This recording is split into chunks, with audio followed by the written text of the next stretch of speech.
Nah, teman-teman, Tuhan Yesus adalah gembala yang agung. Ia senantiasa menyediakan tuntunannya yang mengiringi anak-anaknya agar senantiasa menghidupi kebenarannya. Ia tidak akan membiarkan kita dalam kesesatan. Mari kita menaikkan rasa syukur kita atas kasih-Nya yang tak terhingga dengan menyanyikan lagu Tuhan Kau Gembala Kami.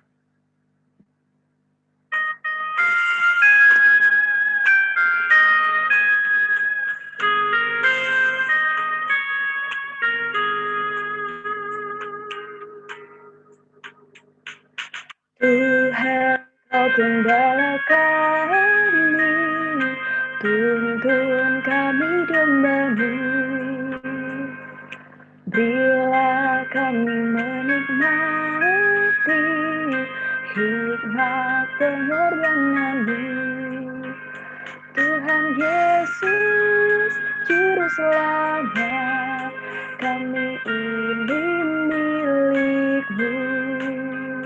Tuhan Yesus, Juru Selamat, kami ini milik-Mu. Kau pengawal yang setia, kawan hidup terdekat. Jauhkan kami dari dosa, panggil pulau yang sesat. Tuhan Yesus, Juru Selamat, kami mohon beri berkat. Tuhan Yesus, Juru Selamat, kami mohon beri berkat.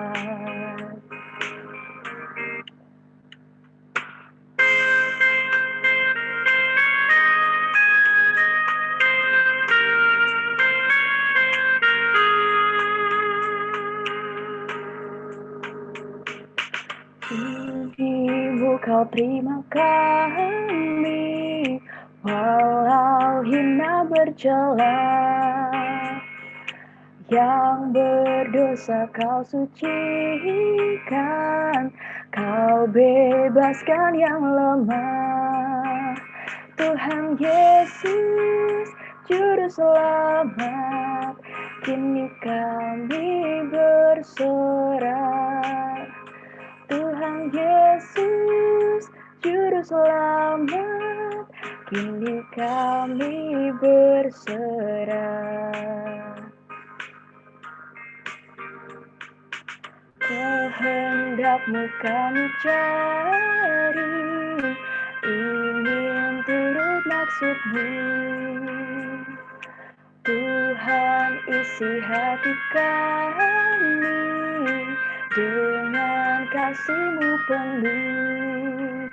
Tuhan Yesus, Juru Selamat, tak terhingga kasih-Mu.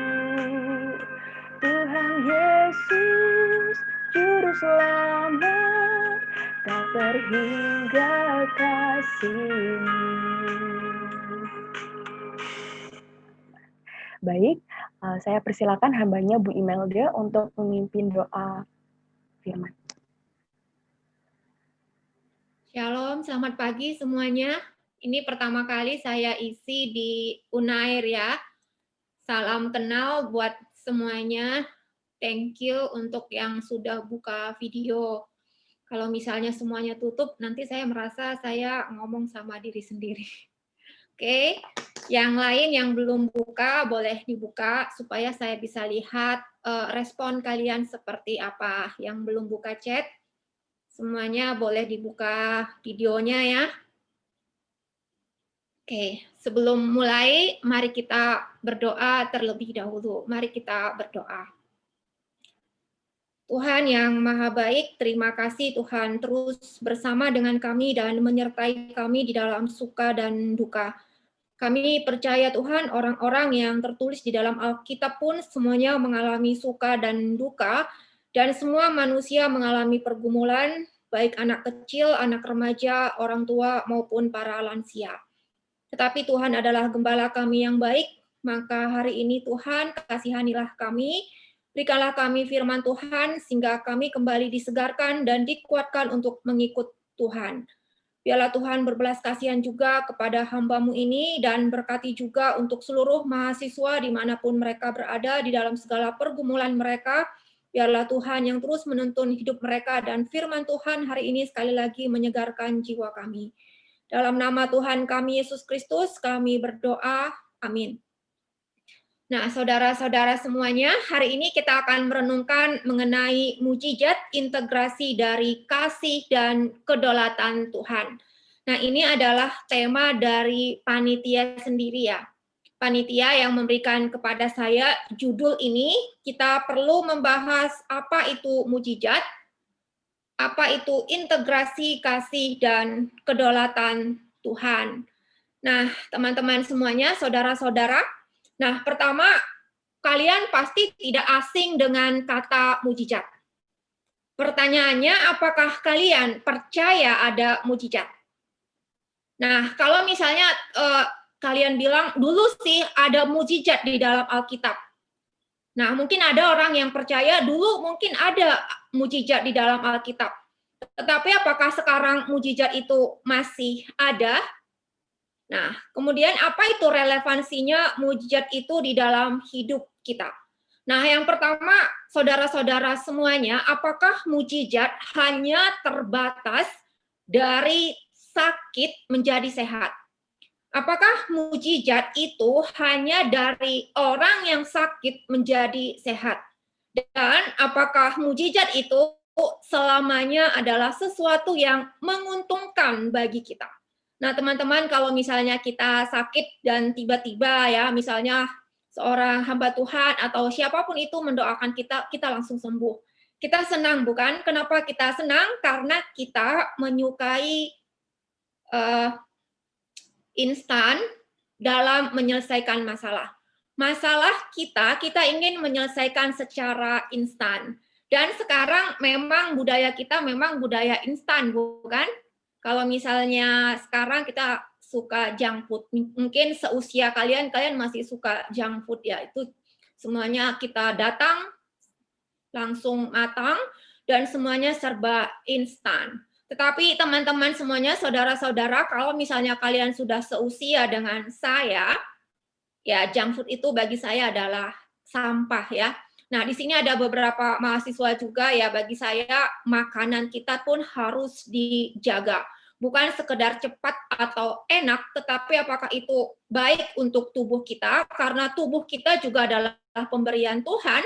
Bagaimana kita menjaga tubuh kita? Kalau kita masukkan makanan yang tidak sehat kepada tubuh kita, apakah tubuh kita akan menjadi tubuh yang sehat? Nah, kalian semuanya pasti sudah tahu jawabannya. Nah, kita balik lagi semuanya ya ke mujizat.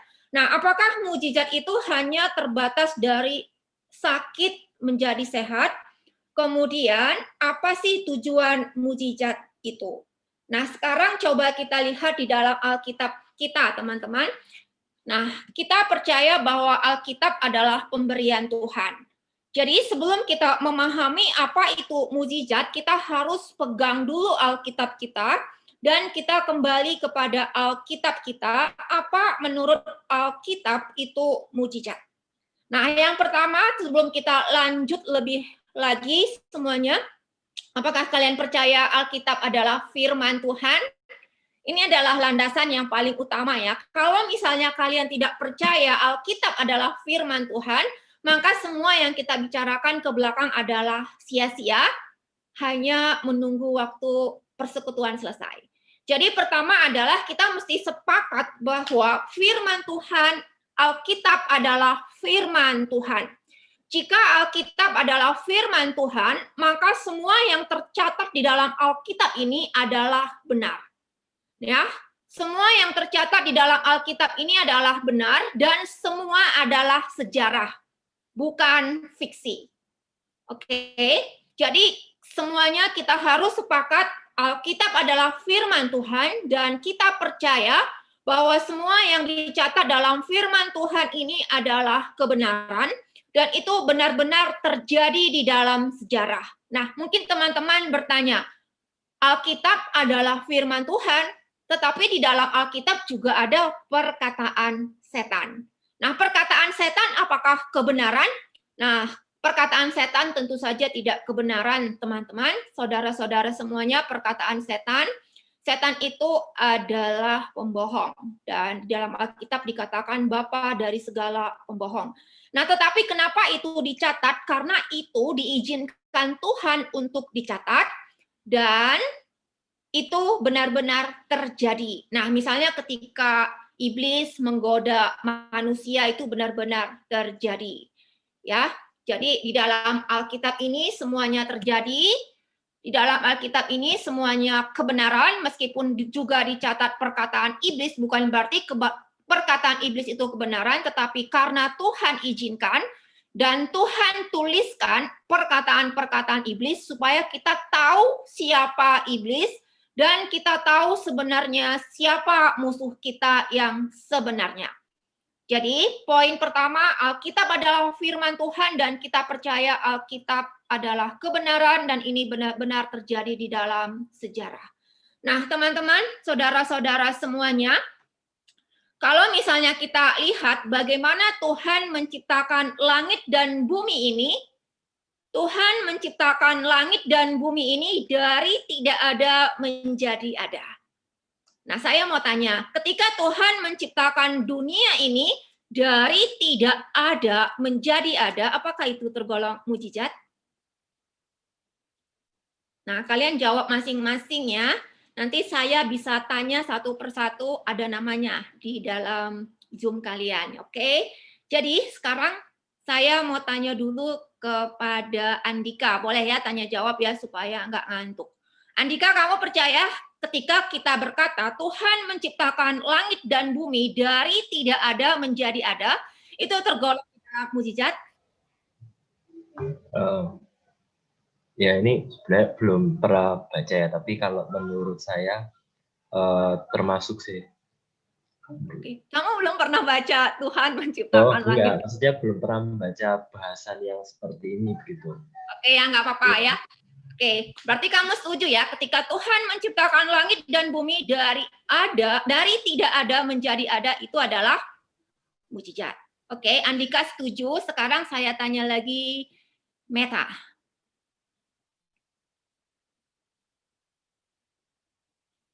Oke, Meta, ada Meta?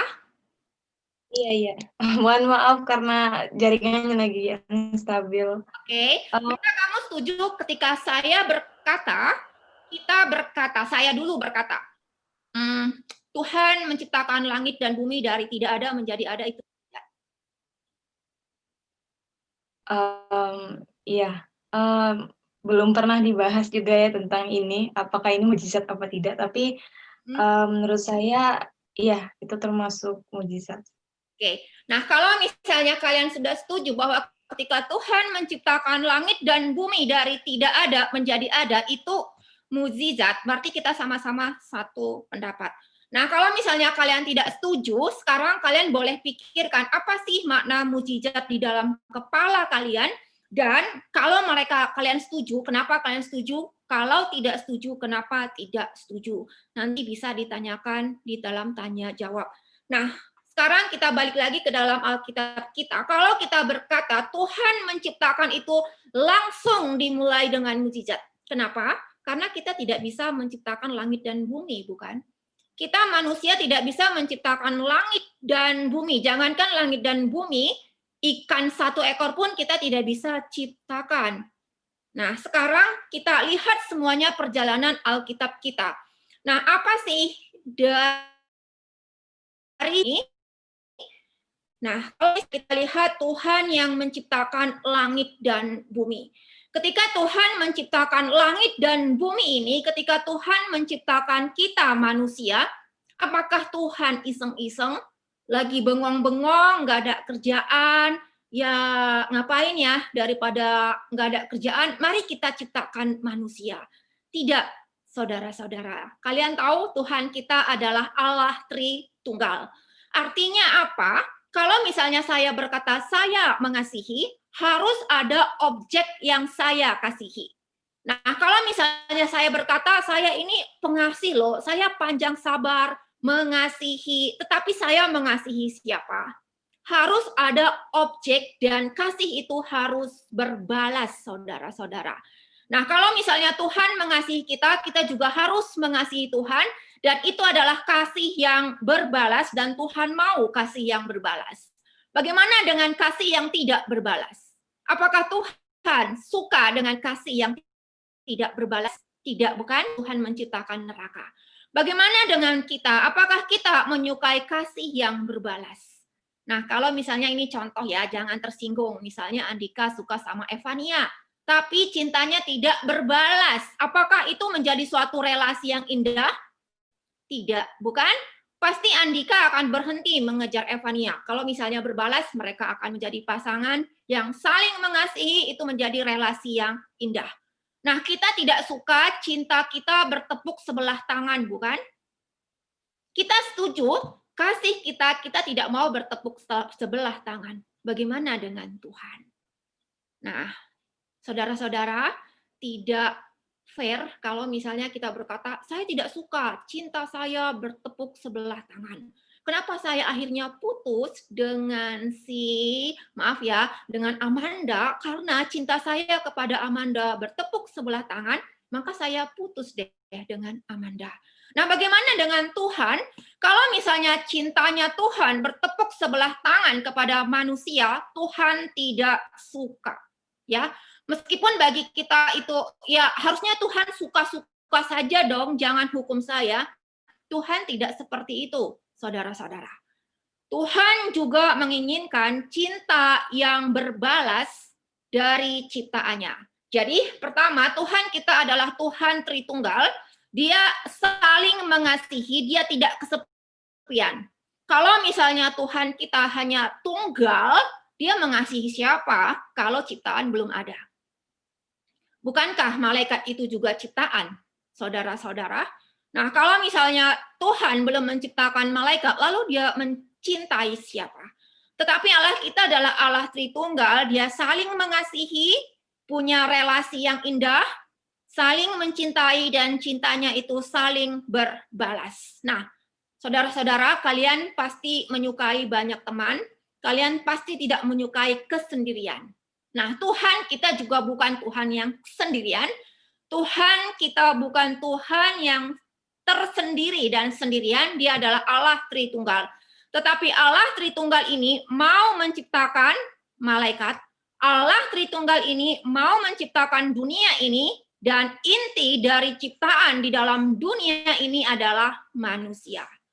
Nah, sekarang kita lihat apa tujuan Tuhan menciptakan dunia ini? Apa tujuan Tuhan menciptakan manusia? Nah, saudara-saudara, ketika kita pergi ke supermarket, kita ada tujuan. Ngapain ke supermarket? Misalnya mau beli cemilan. Ngapain ke mall? Misalnya mau jalan-jalan. Ngapain kuliah? Kenapa kalian kuliah? Mau menjadi dokter misalnya. Mau menjadi seorang ada yang fakultas ekonomi juga ya, macam-macam ya. Ketika kalian kuliah pun ada tujuan. Kalau misalnya kalian membeli pulpen pun ada tujuan. Kenapa beli pulpen? Supaya bisa untuk tulis. Nah, kita di dalam semua aktivitas kita ada tujuannya. Tuhan pun ada tujuannya. Kenapa Tuhan menciptakan manusia? Untuk menikmati dan memuliakan Tuhan, untuk melakukan kehendak Tuhan. Nah, saudara-saudara, jangan berkata bahwa Tuhan itu Tuhan yang egois. Loh, kok saya diciptakan untuk melakukan kehendak Tuhan? Karena kita adalah manusia yang terbatas. Tuhan kita adalah Tuhan yang sangat baik, maha mulia, maha tahu, dan dia tahu apa yang terbaik bagi kita semuanya, saudara-saudara. Dia adalah Tuhan yang baik. Jadi ketika kita berkata Tuhan menciptakan kita untuk menikmati dan memuliakan Tuhan, kenapa kalimat ini menjadi indah bagi kita? Kalimat ini hanya indah bagi kita jika kita percaya bahwa Tuhan yang menciptakan kita itu adalah Tuhan yang maha baik, Tuhan yang tahu apa yang terbaik bagi kita. Nah, kenapa kita sangat bersyukur bahwa kita Tuhan ciptakan untuk melakukan kehendak Tuhan. Kalau kita percaya kita ini terbatas, kita ini ciptaan, kita ini bergantung kepada Sang Pencipta. Oke, jadi poin yang pertama kita sudah setuju bahwa Alkitab adalah firman Tuhan, semua yang tercatat adalah kebenaran, dan ini adalah fakta, benar-benar sejarah. Yang kedua, kita percaya, paling enggak kalian catat dulu bahwa ketika Tuhan menciptakan manusia, itu ada tujuannya untuk menikmati dan memuliakan Tuhan.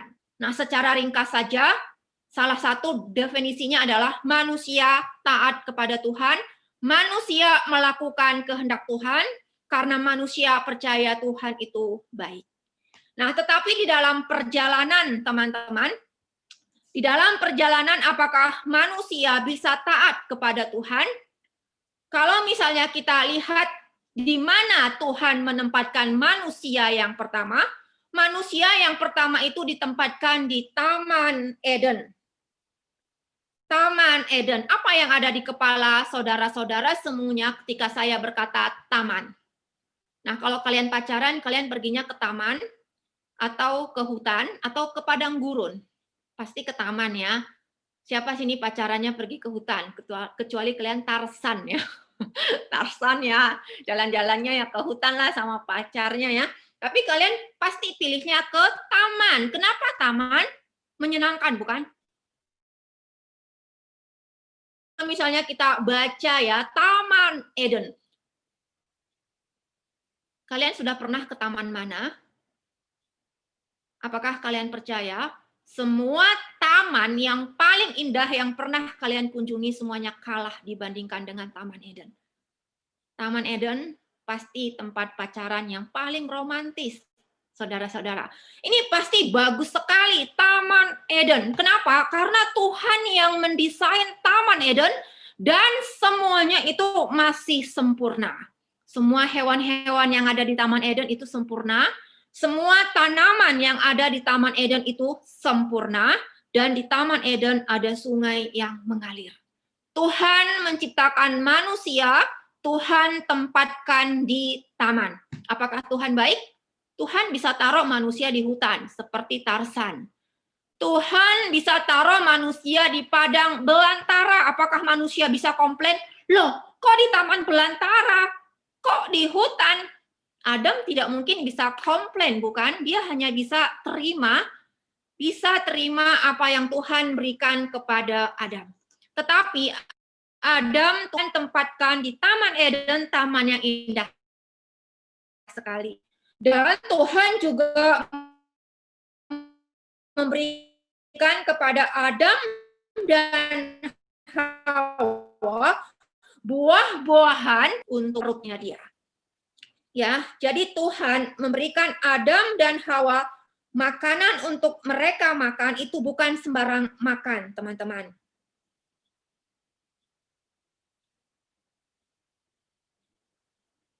Oke, saya bacakan Kejadian 2 ayat 9 ya. Kejadian 2 ayat 9. Tuhan menumbuhkan berbagai-bagai pohon dari bumi yang menarik dan baik untuk dimakan buahnya. Apa yang dia berikan kepada Adam dan Hawa? Apa yang Tuhan berikan kepada Adam adalah buah-buahan yang menarik dan baik untuk dimakan buahnya. Jadi matanya Adam terpuaskan. Kalian suka yang bagus-bagus bukan? Siapa yang suka makan di dekat tong sampah? Nggak ada yang mau bukan? Siapa yang suka makan buah busuk? Tidak ada yang mau. Kita suka buah-buahan yang menarik kelihatannya, enak rasanya. Menarik dan yang baik untuk dimakan buahnya. Jadi Tuhan tahu mata manusia itu harus dipuaskan. Rasanya pun harus dipuaskan. Apakah Tuhan kita kurang baik? Tuhan berkata kepada Adam dan Hawa, semua buah-buahan dalam taman ini boleh engkau makan, kecuali satu. Nah, saudara-saudara, apakah perintah Tuhan itu susah? Tuhan berkata, semua buah-buahan dalam taman ini boleh engkau makan buahnya. Semuanya boleh. Ya, seumur saya, teman-teman, saudara semuanya, mungkin saya sebaya dengan orang tua kalian, mama kalian. Tetapi sampai dengan umur saya sekarang, belum semua buah-buahan saya makan. Ya, apalagi di Taman Eden ada banyak sekali jenis buah-buahan di Taman Eden dan Tuhan hanya berkata, semuanya boleh kamu makan. Banyak jenisnya, jumlahnya bebas. Kalau kamu suka buah manggis, boleh makan 10 buah manggis. Kalau kamu suka buah pepaya, boleh makan 1 buah pepaya. Nah, cuman 1 yang tidak boleh. Pertanyaannya, apakah perintah Tuhan itu susah? Nah, kalau kita ditanya susah, enggak ya. Tapi sampai sekarang ya, saya juga masih melakukan dosa, karena kita sudah berdosa ya. Nah, tetapi itulah Tuhan. Ya, perintah Tuhan itu tidak sulit untuk dikerjakan. Tetapi jangankan Adam dan Hawa, teman-teman, kita semuanya pun melakukan dosa, termasuk saya. Nah, kita sudah melihat betapa baiknya Tuhan. Tuhan itu amat sangat baik dan Dia yang memberikan yang terbaik kepada kita. Tetapi apa respon kita kepada Tuhan? Apakah cinta kita berbalas kepada Tuhan? Jika kita marah, cinta kita tidak berbalas, apakah Tuhan juga berhak marah jika cinta Dia tidak berbalas? Apa sih bukti cinta kita kepada Tuhan? Bukti cinta kita kepada Tuhan, hal yang sederhana adalah taat. Nah, apakah kita taat? Tidak. Nah, sekarang kita balik lagi ke Alkitab kita. Jadi kita sudah lihat Tuhan menciptakan manusia, tapi manusia tidak taat. Nah, nanti seluruh isi Alkitab kita ini akan berkata mengenai perjalanan manusia, sejak langit dan bumi ini Tuhan ciptakan, sampai apa? Langit dan bumi yang baru Tuhan berikan. Jadi Alkitab kita ini mencatat teman-teman bagaimana Tuhan menciptakan langit dan bumi kita, dan di dalam kitab Wahyu ditutup dengan Tuhan akan memberikan kita Yerusalem yang baru. Kita akan secara ringkas masuk di dalam sorga. Apa itu sorga? Langit dan bumi yang baru. Jadi sekarang kita sudah melihat teman-teman. Di dalam Alkitab ini dicatat Tuhan menciptakan manusia, Tuhan menciptakan langit dan bumi di mana kita tinggal sekarang, dan Tuhan akan mengakhiri langit dan bumi di mana kita tinggal sekarang. Nah, saudara-saudara, bukan hanya manusia akan meninggalkan dunia ini. Mungkin kalian melihat kalian sekarang masih cantik-cantik dan ganteng-ganteng ya. Nanti kalian akan seiring usia mungkin keriput, dan saya tidak tahu berapa usia kalian, mungkin besok saya meninggal. Usia kita tidak tahu semuanya ya, tetapi kita akan meninggalkan dunia ini, tetapi bukan hanya kita, dunia dan segala isinya juga akan selesai. Dan Tuhan akan memberikan kita dunia yang baru. Nah, ini semuanya tidak dicatat di dalam Alkitab kita. Apakah kalian percaya? Nah, tetapi saudara-saudara, dari Kejadian sampai Wahyu, ini berapa tahun penulisannya? Kira-kira menurut kalian, durasi waktu dari Kejadian sampai Wahyu ini durasinya berapa lama? Oke, berapa lama ini durasinya? Ini memang sudah selesai ditulis. Ini memang kejadian masa lampau. Tetapi prinsip-prinsipnya masih berlaku sampai sekarang. Nah, sekarang saya mau tanya kepada kalian, kira-kira ini durasinya berapa tahun? Berapa ribu tahun? Nah, oke, secara ringkas, apakah kalian percaya selama seluruh sejarah di dalam penulisan Alkitab ini, dari Kejadian sampai dengan Wahyu, apakah Tuhan hadir di dalam sejarah manusia? Atau Tuhan menciptakan langit dan dunia, kemudian Tuhan menciptakan hukum alam. Apa itu hukum alam? Kalau misalnya pagi-pagi terbitlah matahari. Kalau misalnya malam-malam adalah bulan. Nah, kalian sudah tahu ya, memang bulan tidak ada sinar, tapi bulan memancarkan sinarnya matahari ya. Mungkin kalian sudah lebih tahu, saya sudah lupa. Nah, saudara-saudara semuanya, apakah Tuhan menciptakan dunia ini? Setelah dia ciptakan dunia ini, dia tinggalkan, dan dunia berjalan dengan sendirinya? Tidak. Dunia tidak pernah berjalan dengan sendirinya. Teman-teman, saudara-saudara, kalau kalian percaya Tuhan hadir di dalam penulisan Alkitab ini, di dalam masa-masanya Musa, Tuhan hadir ketika di dalam masa-masanya Yosua, Tuhan juga hadir bersama dengan Yesaya, Tuhan hadir bersama dengan Paulus, Tuhan juga hadir bersama dengan kita semuanya. Oke, jadi yang pertama, saudara-saudara, kita mesti percaya Tuhan menciptakan langit dan bumi ini, dan langit dan bumi ini tidak pernah berjalan dengan sendirinya. Tuhan hadir sepanjang masa. Oke, Tuhan hadir ketika Tuhan sudah selesai menciptakan Adam dan Hawa. Setelah Tuhan menciptakan Adam dan Hawa, muncullah para patriark. Muncullah misalnya anak-anaknya Adam, Set, muncullah Nuh, muncullah siapa? Lot, muncullah Abraham. Dan kita melihat bahwa orang-orang ini Tuhan hadir dalam hidup mereka, bukan? Tuhan hadir kepada Abraham. Tuhan hadir kepada Yesaya. Tuhan memberikan firman kepada Hosea.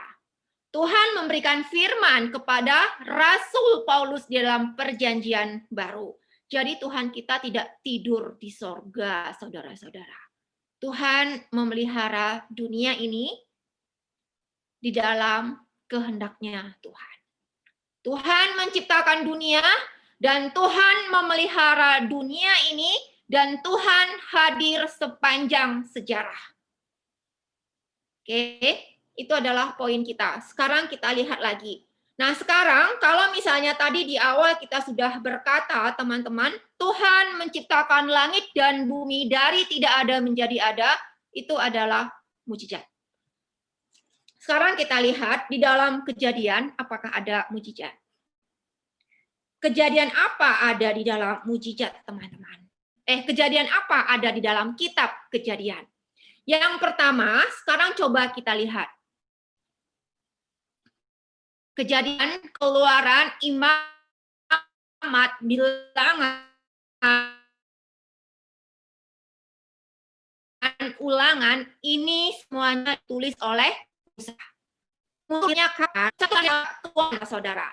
Jadi di dalam kitab Kejadian Musa belum ada. Jadi kenapa Musa bisa menulis mengenai Kejadian?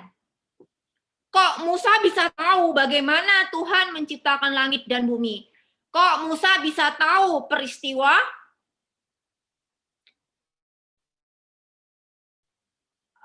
Nuh? Apa itu, teman-teman? Peristiwa Nuh itu apa? Air bah. Kok Musa bisa tahu mengenai menara Babel? Tahu dari mana Musa? Tuhan yang memberitahu Musa.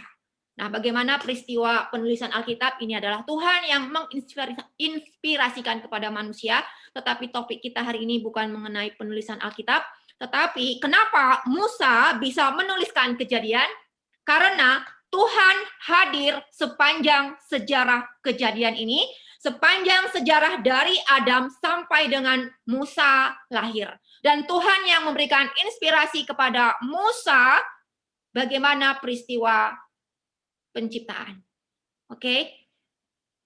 Jadi Tuhan hadir dan Tuhan yang memberikan inspirasi kepada Musa. Nah, sekarang saya mau tanya teman-teman, apakah di dalam kitab Kejadian ada mukjizat? Yang pertama saya tanya, apakah peristiwa Sodom dan Gomora itu termasuk mukjizat? Tiba-tiba ada hujan, apa? Api atau belerang? Oke, sekarang saya tanya Karis Renika. Nah, menurut Karis Renika, apakah peristiwa Sodom dan Gomora bagi Karis itu adalah mukjizat? Atau hal yang natural ya, biasa aja lah gitu. Mujizat. Kenapa mujizat? Apa ya? Karena cuma Tuhan yang bisa melakukan itu. Oke. Manusia. Oke, thank you ya Karis. Nah, sekarang kalau misalnya kita setuju, Sodom dan Gomora adalah mujizat. Bagaimana dengan air bah? Mungkin bagi saudara-saudara semuanya, kenapa hujan turun? Ya biasa, kalian semuanya sudah tahu bukan, air menguap, kemudian ada awan, hal yang sangat sederhana ya, mungkin pengetahuan anak SD. Kemudian turunlah hujan, ya itu peristiwa alam. Tapi bagaimana dengan peristiwa Nabi Nuh? Kenapa bisa hujan turun dengan derasnya? Kenapa pada zaman Elia tidak turun hujan selama 3,5 tahun? Siapa yang menurunkan hujan? Siapa yang menghentikan adanya hujan? Jika kita berkata hujan itu adalah alamiah, natural, nah sekarang kita lihat peristiwa air bah. Sekarang kita lihat peristiwa yang terjadi pada Nabi Elia, tidak turun hujan. Nah, saudara-saudara semuanya, jika kita setuju, penciptaan dari tidak ada menjadi ada adalah mujizat. Sodom dan Gomora adalah mujizat. Jadi, teman-teman, apakah mujizat itu selalu menguntungkan bagi manusia? Teman-teman ingin mujizat? Kalau misalnya sakit, Tuhan kasih saya mujizat, langsung sembuh. Ya nggak salah ya, nggak salah. Saya tidak berkata itu tidak salah. Saya juga kalau sakit saya berdoa sama Tuhan. Mungkin hanya orang gila yang bilang, wah puji Tuhan sakit. Kalau bisa lebih sakit lagi, wah itu udah orang gila ya. Nah saya juga kalau sakit minta sembuh sama Tuhan, saudara-saudara. Cuman kita mesti fair. Jika mujizat itu Tuhan turunkan untuk hal yang berguna atau baik untuk manusia, jangan lupa mujizat juga bisa Tuhan turunkan untuk menghukum manusia. Oke, kalau misalnya teman-teman semuanya ada sakit, terus tanya, Tuhan bisa loh menyembuhkan saya. Tidak ada yang mustahil di dalam Tuhan. Lalu kenapa saya tidak sembuh, Tuhan? Jika Tuhan baik, kenapa saya tidak sembuh? Oke, itu bagus. Sekarang kita lihat lagi sisi yang lainnya. Tuhan marah kepada Sodom dan Gomora. Tuhan marah kepada Nadab dan Abihu. Kalian kenal siapa itu Nadab dan Abihu? Nadab dan Abihu adalah anaknya Imam Harun. Ketika mereka salah mempersembahkan korban kepada Tuhan, nanti kalian bisa cari di Alkitab mengenai Nadab dan Abihu, Tuhan langsung hukum mereka, Tuhan turunkan api, perhatikan, pakaian mereka tidak terbakar, tapi orangnya mati. Apakah ini tidak mujizat? Kalau misalnya saya terbakar, saudara-saudara, pakaian saya pasti terbakar. Tetapi pakaian Nadab dan Abihu itu tidak terbakar. Tapi orangnya mati terbakar. Apakah ini mujizat? Kalau kalian setuju itu mujizat, sekarang tanya sama Tuhan.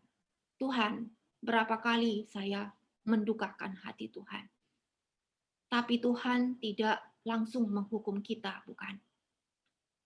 Nah, jadi kita harus fair, teman-teman. Jika kita sakit dan Tuhan tidak menyembuhkan kita dengan mujizat, itu bukan karena Tuhan tidak baik. Jika kita jahat dan Tuhan tidak langsung menghukum kita, itu bukan berarti karena Tuhan tidak melihat dosa-dosa kita. Tuhan bukan hanya melihat dosa yang kita kerjakan, saudara-saudara. Tuhan juga melihat apa yang ada di dalam hati dan pikiran kita. Jadi itu mengerikan sekali ya. Siapa yang dapat lari dari penghakiman Tuhan? Di dalam pikiran sudah berdosa, seluruh tubuh sudah berdosa. Tetapi Tuhan tidak langsung mengirimkan mujizat untuk menghukum kita. Oke, jadi Tuhan bisa mendatangkan mujizat. Ada teolog yang membagi dua, teman-teman, mujizat positif dan negatif. Positif dan negatif dari kacamata manusia tentunya ya. Positif itu hal yang baik bagi kita, negatif itu misalnya seperti penghukuman. Nah, kalau misalnya kita lihat di dalam Kejadian ada mujizat. Oke, ada mujizat di dalam Kejadian, dan mujizat itu tidak selamanya menyenangkan. Mujizat itu bisa mengerikan. Sekarang kita masuk di dalam Keluaran, teman-teman. Apakah ada mujizat di dalam Keluaran? Sekarang saya tanya Galuh Trisna, oke? Menurut Galuh, apakah di dalam Keluaran ada mujizat? Jika ada, yang mana? Galuh? Ada. Ya, saya di sini, Bu. Ada. Kalau di Keluaran itu salah satunya yang saya tahu dan saya ingat itu yang terbelahnya laut terbelah. Laut terbelah ya? Iya. Ya, menurut Trisna itu positif atau negatif dari kacamata manusia? Positif. Positif ya. Kalau untuk orang Israel, laut terbelah itu positif. Tapi bagi orang Mesir itu? Negatif. Negatif. Nah, selain itu, Marsyanda. Selain itu, ada nggak ya mujizat di dalam Keluaran?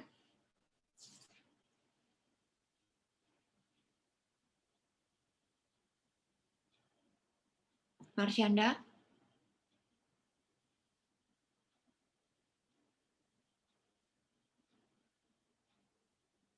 Oke, rusak. Esther Adelia Mianing.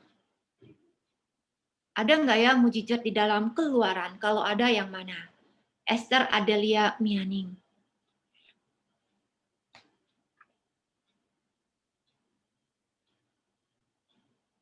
Esther?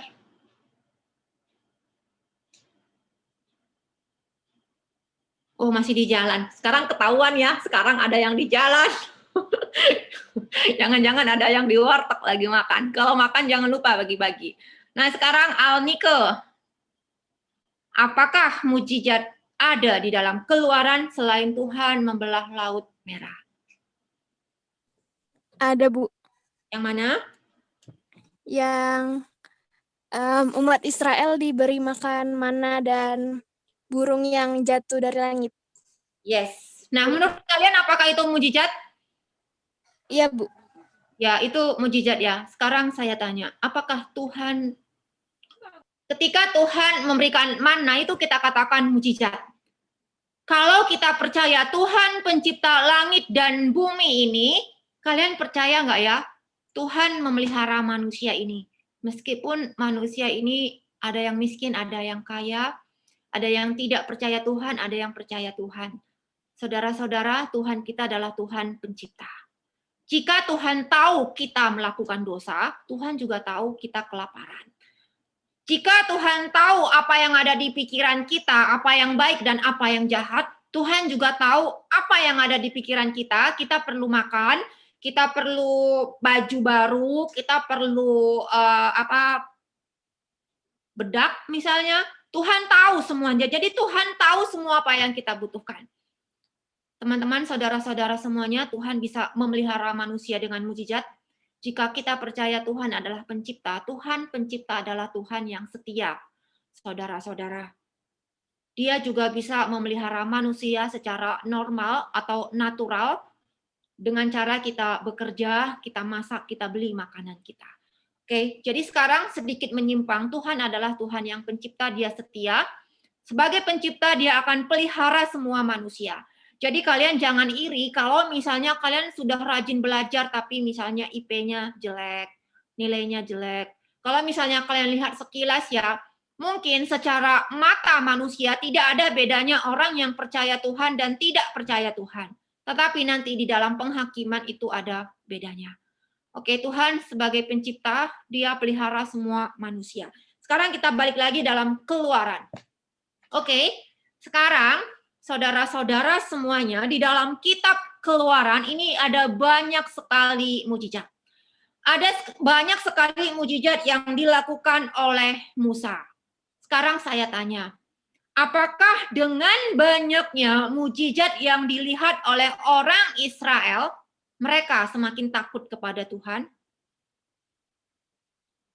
Dengan demikian banyaknya mujizat yang terjadi di dalam perjalanan orang Israel, apakah kalian percaya Tuhan hadir bersama dengan mereka? Ya, Tuhan hadir bersama dengan mereka, teman-teman. Ketika orang Israel harus berjalan di padang gurun keluar dari Mesir, mereka harus berjalan di padang gurun, Tuhan hadir bersama mereka di padang gurun. Ketika mereka ada di Mesir dan umat Tuhan menjadi budak di Mesir, Tuhan hadir bersama budak-budak itu di Mesir. Tuhan melihat apa yang terjadi di Mesir. Pemandangan yang Tuhan lihat adalah pemandangan yang dilihat juga oleh orang-orang Israel yang di Mesir, yaitu penganiayaan. Dan ketika mereka keluar dari Mesir di padang gurun, pemandangan yang dilihat oleh orang-orang Israel selama perjalanan di padang gurun itu juga dilihat oleh Tuhan. Jika orang Israel bilang, walah di padang gurun, ada apa di padang gurun? Cuman ada batu-batuan mungkin, sedikit tanaman, begitu gersang. Lebih bagus di Mesir. Di Mesir ada sungai Nil dan mungkin subur sekali ya. Sungai Nil itu membuat tanaman menjadi tumbuh dengan baik. Sekarang mereka tinggalnya di padang gurun. Maka mereka berkata apa? Kami rindu akan bawang putih, bawang pre, timun. Nah, mungkin kalian ketawa ya, tapi kita juga demikian ya, saudara-saudara. Tetapi yang ingin saya tekankan adalah ketika umat Tuhan di padang gurun, pemandangannya jelek, Tuhan juga melihat pemandangan yang jelek. Jika manusia tidak suka pemandangan yang jelek, apakah Tuhan suka? Tetapi kenapa ada pemandangan yang jelek ini? Kenapa kita ada sakit penyakit? Karena manusia sudah jatuh di dalam dosa. Oke. Kenapa semuanya ada hal-hal yang tidak menyenangkan bagi kita? Karena manusia sudah jatuh di dalam dosa. Jadi di dalam perjalanan bangsa Israel di padang gurun Tuhan hadir dan ada mujizat. Oke. Ketika tidak ada mujizat pun Tuhan hadir. Tetapi teman-teman, coba kalian pikirkan. Apakah dengan demikian banyaknya mujizat, mereka semakin cinta kepada Tuhan? Saudara-saudara, hal yang paling menyedihkan harus saya beritahu kepada kalian. Orang yang berusia 20 tahun ke atas, orang Israel yang berusia 20 tahun ke atas, Alkitab catat, mereka tidak masuk ke tempat perhentian Tuhan. Mereka bukan hanya tidak masuk ke tanah Kanaan, saudara-saudara. Masuk ke tanah Kanaan itu adalah satu hal. Memang mereka tidak masuk ke tanah Kanaan, mereka mati di padang Mesir, tetapi mereka tidak masuk ke tempat perhentian Tuhan. Artinya apa? Mereka tidak masuk surga. Nah, kalau misalnya teman-teman, saudara-saudara bertanya bagaimana dengan Musa? Musa tidak masuk ke tanah Kanaan. Tetapi ingat, waktu Tuhan transfigurasi, Musa hadir. Dan Musa pasti benar-benar masuk ke tempat peristirahat Tuhan. Tuhan bersama dengan Musa. Ya, tetapi tidak dengan orang Israel yang berusia 20 tahun ke atas. Dan mereka ini adalah orang-orang yang melihat mujizat. Jadi kita harus melihat apa yang paling utama, teman-teman. Mujizat tidak salah. Mujizat sangat tidak salah karena ini berasal dari Tuhan. Tetapi bagaimana respon kita kepada Tuhan? Ya, kalau misalnya orang Israel selalu menginginkan hidup yang mudah dan gampang. Ada masalah sungut-sungut. Apakah ada Tuhan di sini? Apakah ada Tuhan bersama dengan kita? Setiap kali ada masalah langsung bertanya, emangnya Tuhan ada bersama dengan kita? Mereka mengartikan Tuhan hadir bersama dengan mereka, bahwa hidup mereka gampang. Ya, tetapi kalau misalnya kita lihat ya Musa, orang Israel, ketika orang Israel tidak ada air minum, peristiwa air yang pahit itu, apakah Musa mendapatkan hak yang spesial? khusus Musa dan Harun ya mereka dikasih air yang manis. Tidak, bukan? Ketika orang Israel tiba di Masa dan Meriba, teman-teman, di sini mereka bertanya kepada Tuhan. Tidak ada air untuk diminum. Keluaran 17, salah satu contoh ya. Keluaran 17 di Masa dan Meriba. Tidak ada air untuk diminum. Kira-kira Musa dan Harun haus nggak ya? Musa dan Harun juga haus. Tetapi apakah mereka bersungut-sungut? Orang Israel langsung bersungut-sungut, saudara-saudara. Adakah Tuhan di tengah-tengah kita atau tidak? Jadi mereka menilai Tuhan hadir atau tidak kalau hidup mereka nyaman dan tentram. Mereka mau Tuhan bertindak sebagaimana mereka mau. Jika kita mau Tuhan bertindak sebagaimana kita mau, jadi sebenarnya siapa yang menjadi Tuan dan Tuhan? Jika kita mau Tuhan bertindak sebagaimana kita mau, teman-teman, saudara-saudara, sebenarnya Tuhan itu siapa? Kita atau Tuhan? Jangan-jangan Tuhan menjadi siapanya kita? Kalau Tuhan harus selalu taat kehendak kita, sebenarnya Tuhan itu Tuhannya kita atau siapanya kita, saudara-saudara. Dan kita mesti ingat, Tuhan tahu apa yang terbaik bagi hidup kita. Jadi kalau misalnya hidup kita tidak berjalan sebagaimana dengan Tuhan kehendaki, ya mungkin Tuhan punya rencana dan rencana Tuhan selalu yang terbaik. Meski susah, tetapi kita mesti percaya perkataan ini. Oke? Jadi orang Israel di Masa dan Meriba, mereka bertanya, adakah Tuhan di tengah-tengah kita atau tidak? Dan Tuhan memberikan mereka air minum. Setelah itu mereka sungut-sungut lagi. Mereka selalu mau hidup yang lancar dan yang enak. Mereka melihat banyak sekali mujizat. Mereka mau Tuhan dengar permohonan mereka. Tetapi mereka sendiri, kenapa mereka tidak masuk ke tempat perhentian Tuhan? Menurut teman-teman, kenapa mereka tidak masuk ke tempat perhentian Tuhan? Kenapa Sodom dan Gomora Tuhan hukum? Kenapa Musa pun tidak masuk ke dalam tanah Kanaan secara fisik manusia? Dia mati ketika naik ke Gunung Nebo. Kenapa tidak masuk Kanaan? Karena Musa melakukan kesalahan. Oke, apa yang dituntut Tuhan dari manusia adalah manusia harus percaya kepada Tuhan. Hanya manusia yang percaya kepada Tuhan bahwa Tuhan itu baik, Tuhan itu berdaulat, maka manusia itu menjadi taat kepada Tuhan. Oke, hal yang sederhana yang Tuhan inginkan dari kita adalah kita percaya dan taat kepada Tuhan. Cuman pertanyaannya, saudara-saudara, kalau kita mau percaya siapa Tuhan, mau taat siapa Tuhan, syaratnya kita harus kenal dong siapa Tuhan. Kita harus tahu apa yang Tuhan kehendaki dalam hidup kita. Nah, sekarang contoh lagi ya. Ini cuma contoh, saya tidak kenal kalian semuanya. Misalnya Karis suka sama Meta. Karis pasti cari tahu siapa Meta. Cari informasi siapa Meta. Semakin kenal Meta, maka Karisma akan memutuskan makin cinta Meta atau tinggalkan Meta, cari yang lain. Nah, saudara-saudara, iman itu tidak buta. Meskipun Tuhan memberikan kita iman, tetapi iman kita itu harus bertumbuh dengan pengenalan siapa Tuhan. Bagaimana Karisma bisa menyenangkan hati Meta kalau Karisma tahu apa yang menjadi kesukaan Meta? Misalnya Karisma mengajak Meta makan, dia cari tahu dong, Karisma itu sukanya makan apa. Jangan ajak dia makan nasi goreng kalau dia tidak suka makan nasi goreng. Kalau misalnya kalian ajak saya makan ikan lele, lebih baik saya bayar kalian supaya saya tidak makan ikan lele. Ya, semua makanan itu enak, tapi bagi saya tidak makan ikan lele ya, saudara-saudara.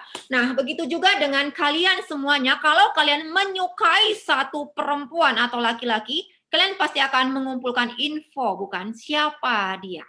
Cinta dulu, cari info, kumpulkan data, baru lakukan apa yang mereka sukai. Demikian juga relasi kita dengan Tuhan.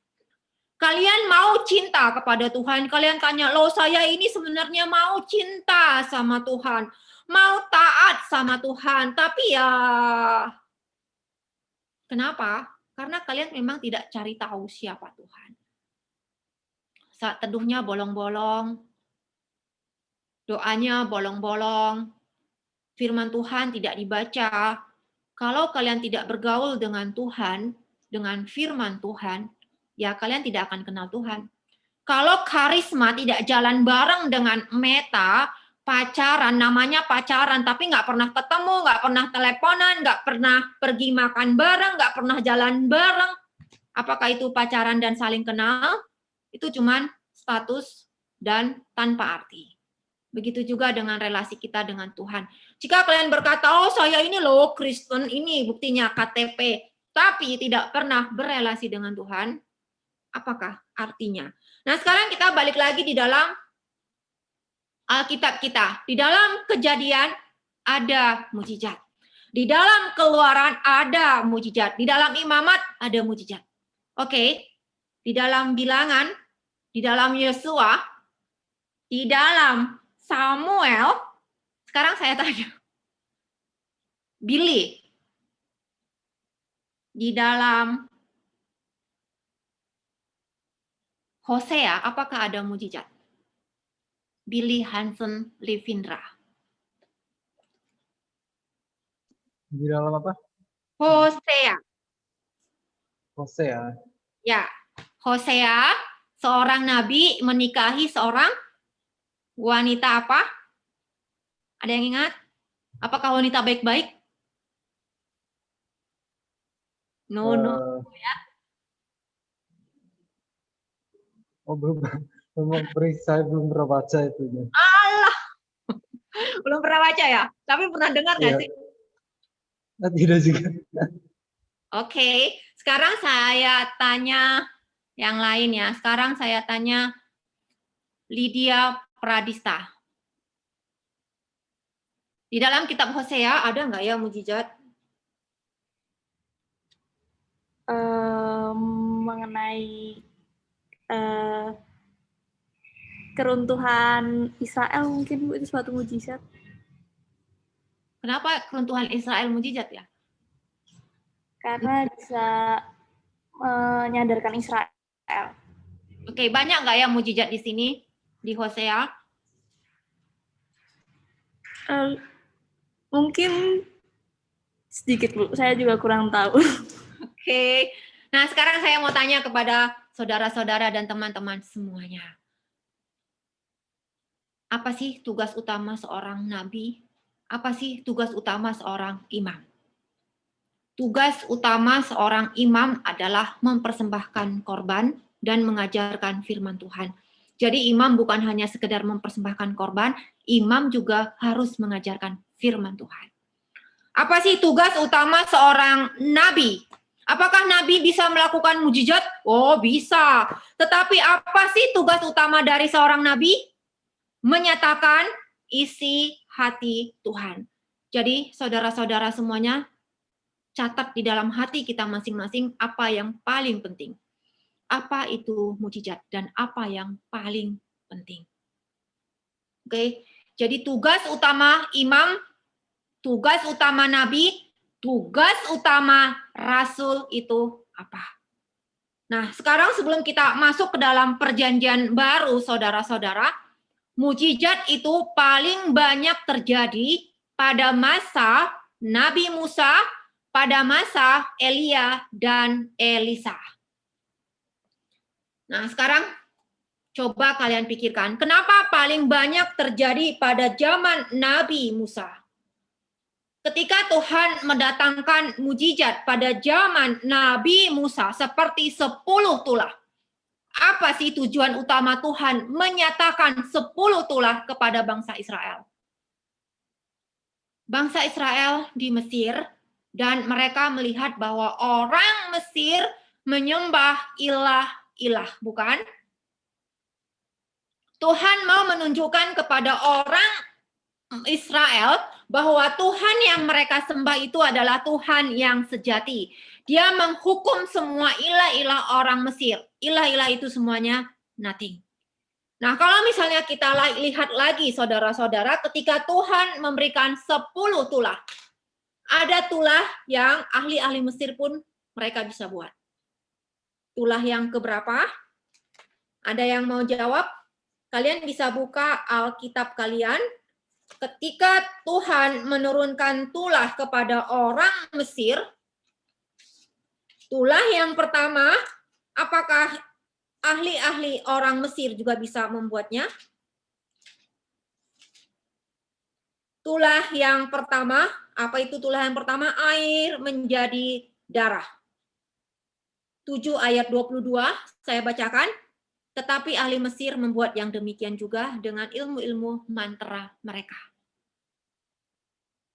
Saudara-saudara, air menjadi darah, apakah ini mujizat? Setuju? Setuju ya? Air menjadi darah ini mujizat. Nah, tapi ahli Mesir juga bisa membuatnya. Kenapa mereka bisa, saudara-saudara? Apakah karena mereka maha kuasa atau karena Tuhan mengizinkan? Nah, sekarang kita coba lihat di dalam kitab Ayub. Nah, apa sih prolog dari kitab Ayub itu? Sebelum Ayub itu menderita sakit penyakit, iblis minta izin dulu kepada Tuhan. Iblis minta izin kepada Tuhan, Tuhan kasih izin, barulah anak-anaknya Ayub mati. Barulah Ayub menjadi sakit. Jadi kalau misalnya kita lihat di sini, ketika ahli-ahli Mesir ini membuat darah, membuat air menjadi darah, ini kuasa Tuhan atau kuasa apa? Secara ringkas, sederhana, ini kuasa Tuhan atau kuasa gelap? Ini Tuhan yang mengizinkan, tetapi di dalam kuasa gelap. Ya, ini Tuhan yang mengizinkan. Jadi kuasa yang utama ini adalah dari Tuhan. Dan ketika ahli-ahli Mesir ini bisa membuat mukjizat, ini bukan karena mereka maha kuasa, tetapi karena Tuhan memberikan izin mereka untuk melakukannya. Tetapi kalian harus ingat ketika mereka melakukan mukjizat ini, ketika ahli-ahli Mesir membuat air menjadi darah, apakah ini untuk kemuliaan Tuhan? Tidak. Jadi tidak semua mukjizat itu untuk kemuliaan Tuhan. Kita balik lagi, saudara-saudara, apa tujuan Tuhan menciptakan manusia? Tujuan Tuhan menciptakan manusia adalah, tujuan Tuhan menciptakan langit dan bumi ini adalah untuk supaya langit dan bumi ini melihat kemahakuasaan Tuhan. Mengakui Tuhan adalah Tuhan yang sejati, menikmati dan memuliakan Tuhan. Jadi, setiap mukjizat yang ada tujuannya harus balik lagi kepada tujuan yang semula. Sekarang kita balik lagi. Sodom dan Gomora. Kenapa Tuhan menghukum orang Sodom dan Gomora? Apakah hanya semata-mata supaya mereka mati dengan mengerikan? Tidak. Kenapa Tuhan menghukum Sodom dan Gomora? Tuhan menyatakan dia adalah Tuhan yang maha kuasa, Tuhan yang kudus. Sodom dan Gomora tidak memuliakan nama Tuhan. Sodom dan Gomora tidak hidup sebagaimana yang Tuhan kehendaki. Tuhan menyatakan siapa dirinya kepada orang-orang Sodom. Tuhan menyatakan dirinya kepada orang-orang di dalam muka bumi ini. Sehingga orang-orang bisa melihat siapa Tuhan. Oke, kenapa Tuhan menurunkan air bah? Sama dengan Sodom dan Gomora, secara ringkas, saudara-saudara, Tuhan menyatakan siapa dirinya, manusia diciptakan untuk menikmati dan memuliakan Tuhan. Tetapi apakah manusia pada zaman itu menikmati dan memuliakan Tuhan? Tidak. Saudara-saudara, Tuhan bisa membuat bahtera dengan mukjizat. Ketika Tuhan menciptakan langit dan bumi ini, Tuhan hanya perlu berkata-kata. Hal yang gampang sekali kepada Tuhan untuk membuat bahtera. Tetapi Nuh harus bekerja keras, saudara-saudara, untuk membuat bahtera. Dan itu bukan bahtera yang kecil. Itu adalah bahtera yang besar. Dan Nuh bukan hanya membuat bahtera, badannya capek, dia juga dihina, saudara-saudara. Dia dikatakan orang gila oleh orang-orang sejamannya. Jadi mengikut Tuhan itu tidak gampang. Bukan hanya capek secara jasmani, mereka juga diolok-olok. Nah, bagaimana dengan kalian? Apakah kalian merasa capek mengikut Tuhan atau nyaman? Nah, bagaimana dengan tulah, saudara-saudara? Kenapa tulah Tuhan mengirimkan tulah? Apakah tulah ini mukjizat? Kenapa Tuhan mengirimkan 10 tulah untuk menyatakan Tuhan Maha Kuasa, Tuhan berdaulat? Dan untuk apa sih orang Israel harus keluar dari Mesir? Supaya mereka tidak menjadi budak? Tidak. Supaya mereka beribadah kepada Tuhan. Ya, jadi kenapa orang Mesir, orang Israel harus keluar dari Mesir? Orang Israel harus keluar dari Mesir karena di Mesir mereka menjadi budak, mereka tidak bisa beribadah kepada Tuhan. Jadi tujuannya adalah beribadah kepada Tuhan. Loh kok Tuhan lagi? Ya karena Tuhan kita itu memang baik. Dia baik, dia bukan Tuhan yang egois. Dia memberikan yang terbaik bagi kita. Dan sejak semula dia akan memberikan yang terbaik kepada kita. Dan ingat saudara-saudara, dunia ini akan ditutup dengan tidak ada air mata. Di sorga tidak ada lagi air mata. Artinya bukan tidak ada air mata yang membasahi mata kita, artinya tidak ada air mata, tidak ada penderitaan lagi. Tetapi selama kita menderita pun di dalam dunia ini, Tuhan hadir bersama dengan kita. Dan tujuan utama Tuhan adalah supaya Tuhan dimuliakan dan ditinggikan, manusia menikmati dan memuliakan Tuhan. Oke, paling banyak itu mukjizat pada masa zamannya Musa. Zaman Musa, zaman Elia, dan zaman Elisa. Nanti kalian bisa cari lagi berapa banyak mukjizat di zaman Musa. Berapa banyak mukjizat di zaman Elia. Berapa banyak mukjizat di dalam zaman Elisa. Tetapi kalian mesti tahu kenapa pada ketiga orang ini paling banyak mukjizat. Karena pada zaman ini adalah krisis rohani, saudara-saudara. Orang Israel di Mesir selama ini mereka jadi budak. Mungkin mereka tidak beribadah lagi kepada Tuhan. Dan siapa Tuhan mereka tidak kenal. Maka Tuhan nyatakan dirinya kepada mereka dengan mukjizat bahwa Tuhan itu Maha Kuasa. Tuhan itu Maha Kuasa, Tuhan itu hadir. Begitu juga dalam zaman Elia. Di dalam zaman Elia, ini yang menjadi raja adalah Ahab.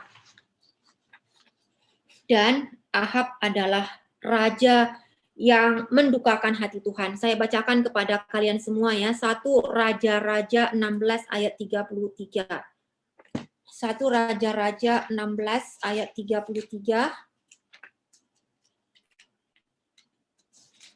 1 Raja-Raja 16 ayat 33. Saya minta Jonathan untuk membacakannya. 1 Raja-Raja 16 ayat 33. Minta Jonathan 20 Jonathan membacakannya.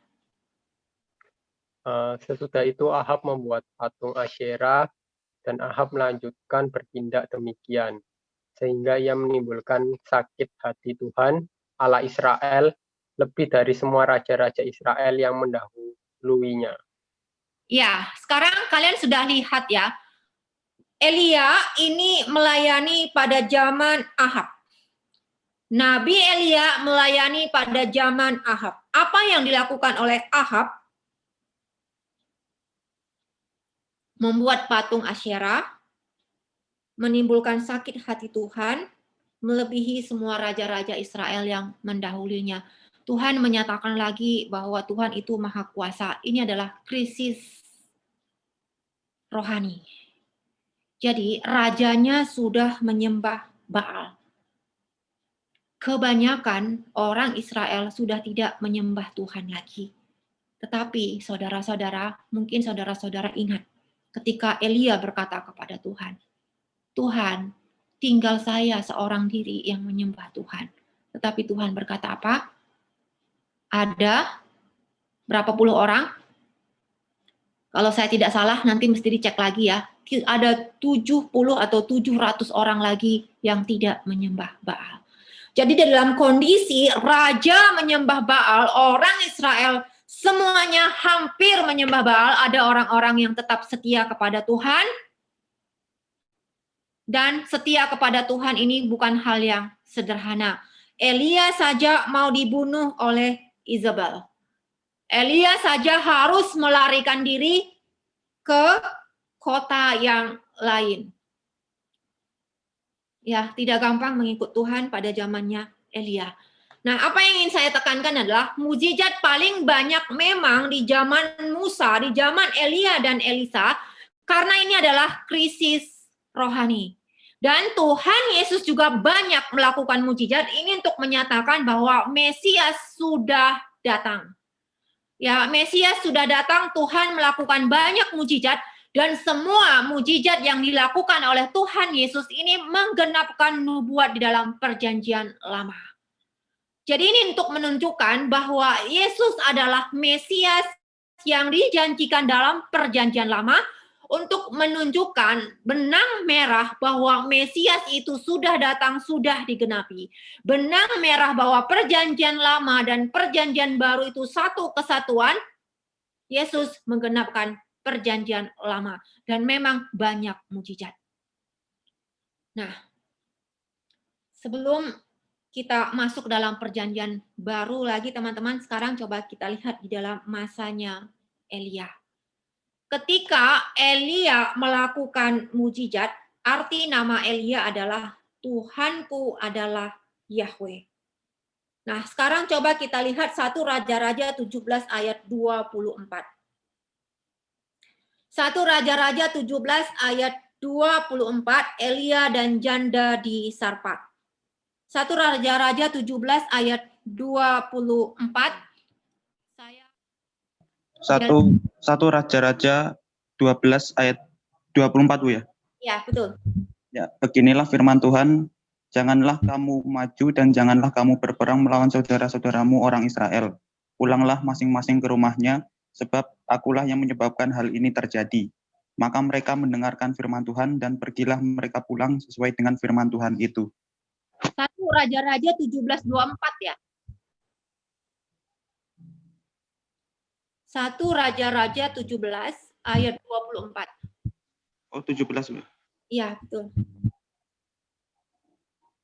1 Raja-Raja 17 ayat 24. Kemudian kata perempuan itu kepada Elia, sekarang aku tahu bahwa engkau abdi Allah dan firman Tuhan yang kau ucapkan itu adalah benar. Oke, nah sekarang coba kita lihat ketika Elia membangkitkan anak janda ini, responnya adalah engkau abdi Allah dan firman Tuhan yang kau ucapkan itu adalah benar. Jadi penekanannya adalah mukjizat membawa manusia kepada siapa Tuhan dan mukjizat tidak terlepas dari firman Tuhan. Nah, kenapa mukjizat? Mana yang lebih penting saudara-saudara? Mukjizat atau firman Tuhan? Dari kalimat wanita ini saja, sekarang aku tahu bahwa engkau abdi Allah dan firman Tuhan yang kau ucapkan itu adalah benar. Firman Tuhan yang kau ucapkan itu adalah benar. Dan engkau adalah abdi Allah. Jadi sekarang apa? Mukjizat sudah selesai, firman Tuhan terus berlanjut dan firman Tuhan harus ditaati. Kalau misalnya saudara-saudara mukjizat mereka terima, tapi dia tidak mentaati firman Tuhan, apakah artinya mukjizat? Oke, sebagaimana orang Israel tadi kita sudah lihat, orang Israel yang keluar dari Mesir, mereka mendapatkan mukjizat, tetapi hidup mereka tidak memuliakan nama Tuhan. Mereka tidak taat pada firman Tuhan, mereka tidak memuliakan Tuhan. Apakah artinya mukjizat? Tetapi apakah semua yang ada di dalam Alkitab kita, orang-orang di dalam Alkitab kita, terutama perjanjian lama, semuanya mengalami mukjizat?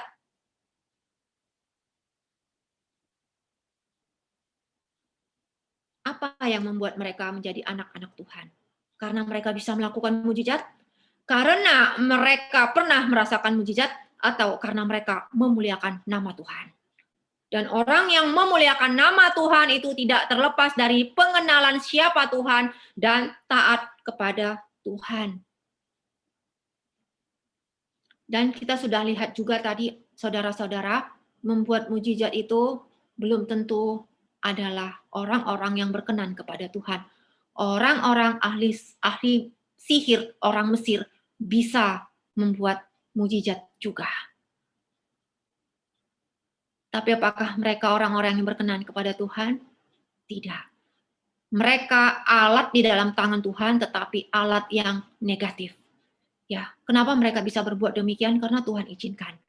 Tetapi dengan mereka membuat mujizat, ini bukan menambah mereka makin dicintai oleh Tuhan. Mereka membuat mujizat, ini adalah menentang Tuhan, bahkan makin menambah dosa mereka di hadapan Tuhan.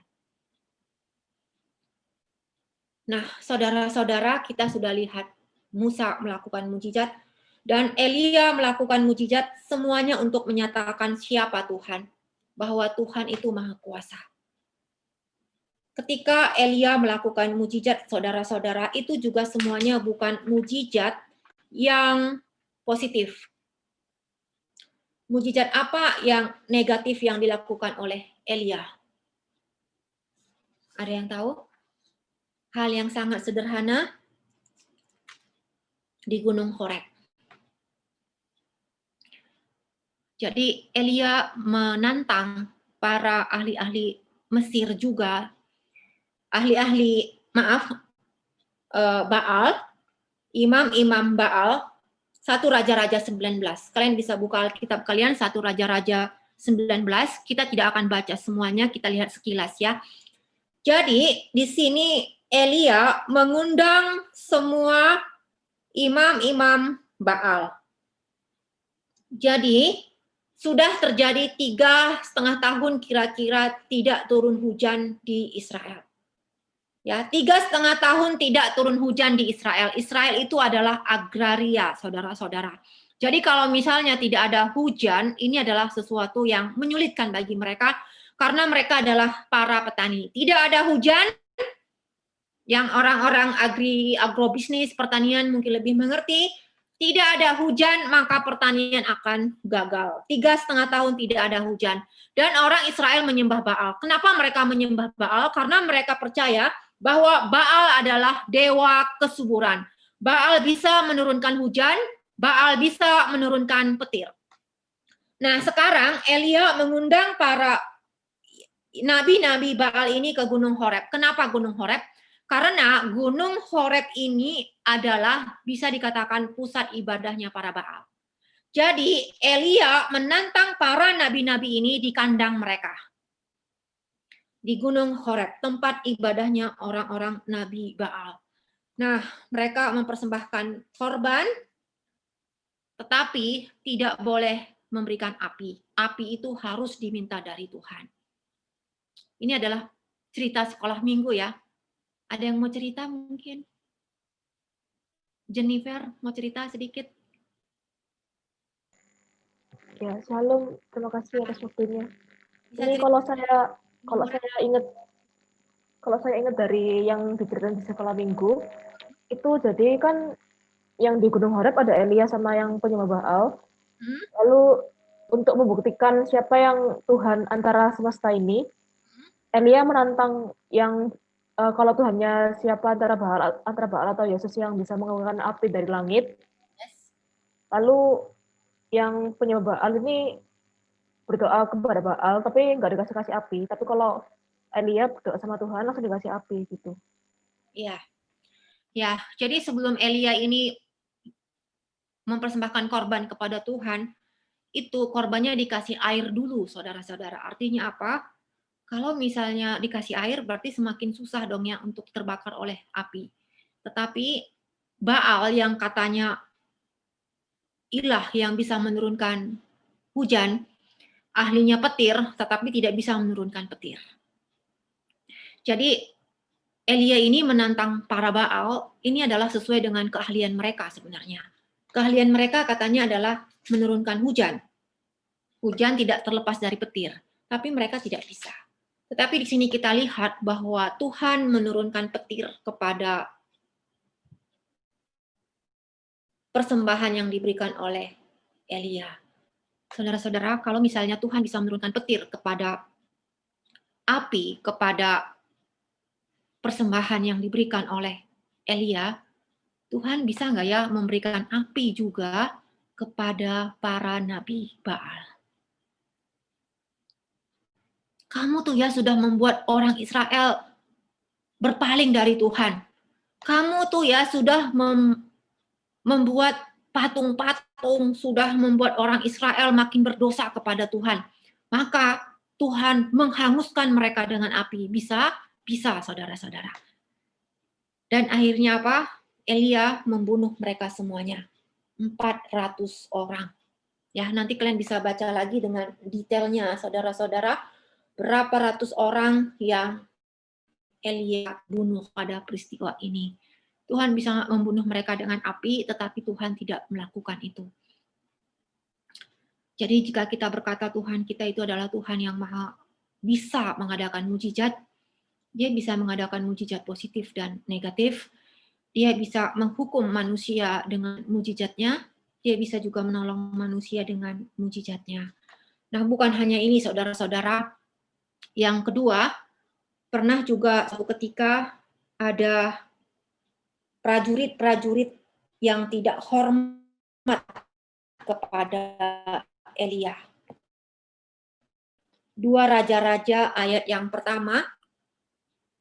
2 Raja-Raja ayat yang pertama, saudara-saudara.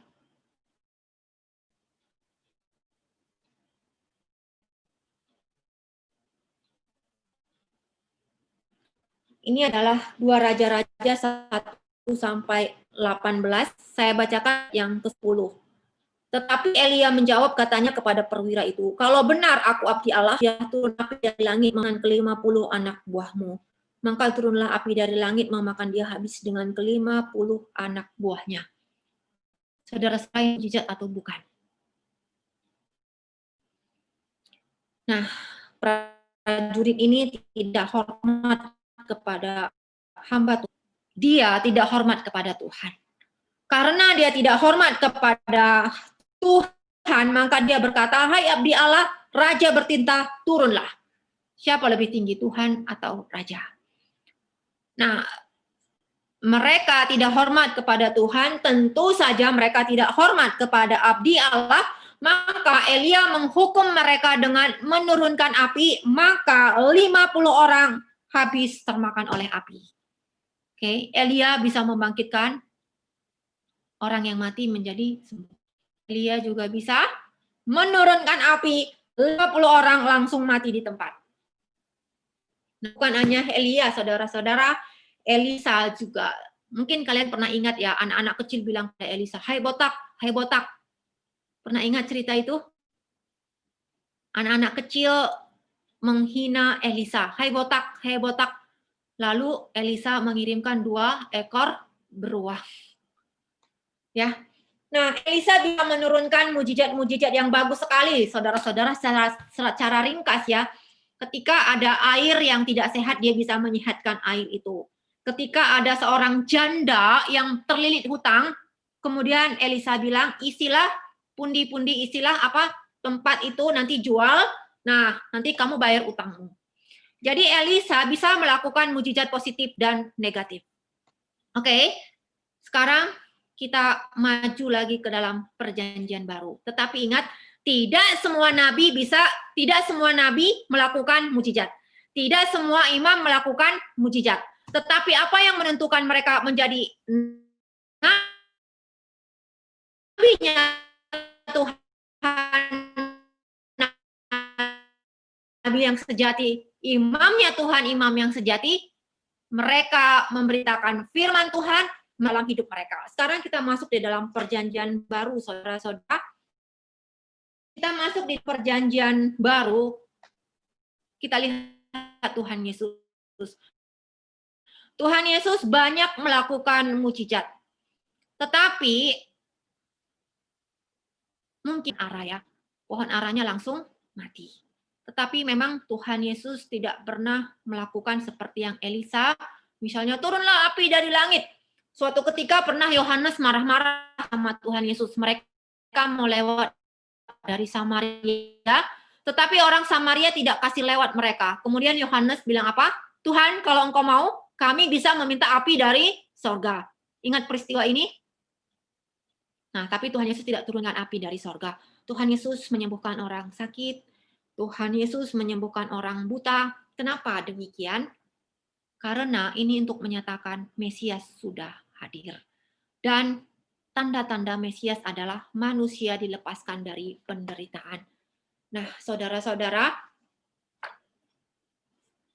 kita mesti cek lagi ketika manusia menjadi sembuh, apa itu makna sehat?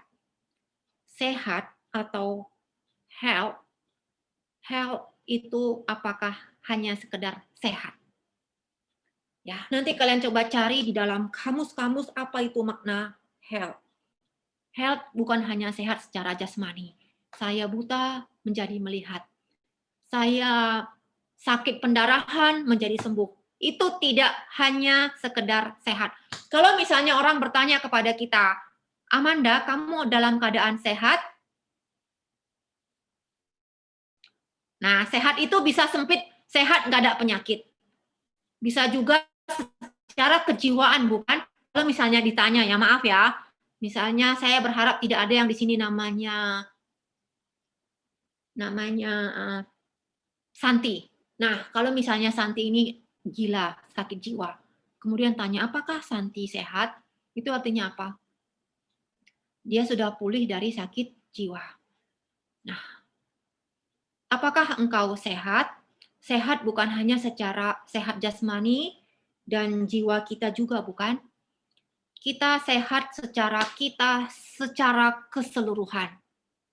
Aspek-aspek apa saja di dalam hidup kita? Aspek di dalam hidup kita ini bukan hanya sekedar aspek dalam hidup kita ini bukan hanya sekedar saya sehat jasmani, saudara-saudara, tapi sehat jasmani, rohani, sosial, relasi dengan sesama itu sehat, secara politik itu sehat. Kenapa kita merasa secara politik sering kali kita abaikan? Kalau misalnya kita dalam keadaan perang, apakah kita dalam keadaan sehat seutuhnya? Tidak. Apakah kalau misalnya ada peperangan antar agama, apakah kita sehat seutuhnya? Tidak.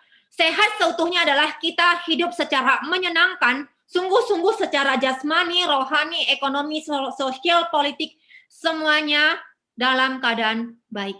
Ya, jadi Tuhan Yesus datang, dia menyatakan Mesias sudah datang, dan kegenapan kedatangan Mesias bahwa kita akan dipulihkan sepenuhnya itu nanti dalam kedatangan Yesus yang kedua kali. Jadi kenapa Tuhan Yesus tidak melakukan mujizat yang negatif kepada manusia? Ya, karena menunjukkan Mesias sudah datang. Tetapi ingat, Petrus pun melakukan mujizat yang negatif, yaitu Ananias dan Safira dihukum mati. Oke, ini ada pesan dari panitia, kita tinggal 10 menit lagi. Karena kita ada sesi tanya-jawab, kita masuk dalam sesi tanya-jawab. Tapi sebelumnya, mari kita berdoa terlebih dahulu. Mari kita berdoa. Tuhan, terima kasih Tuhan terus menyertai hidup kami. Terima kasih Tuhan menciptakan kami untuk menikmati dan memuliakan Tuhan. Terima kasih meskipun kami manusia berdosa dan seringkali tidak taat kepada Tuhan, tetapi Tuhan terus memelihara hidup kami. Biarlah Tuhan yang berbelas kasihan untuk firman yang sudah kami dengar, biarlah terus tertanam dalam hati kami, dan Tuhan memberkati untuk sesi tanya-jawab. Dalam nama Tuhan kami, Yesus Kristus, kami berdoa. Amin. Bu Imelda, saya ingin bertanya. Saya sering lihat di TV dan di tempat lain ada beberapa hamba Tuhan yang mengadakan KKR penyembuhan, mujizat, dan sejenisnya. Nah, menurut Ibu Imelda, apakah mujizat tersebut benar-benar terjadi, serta bagaimana mereka bisa mendapat kuasa untuk berbuat seperti demikian? Bagaimana seharusnya kita memandang peristiwa ini ya Bu?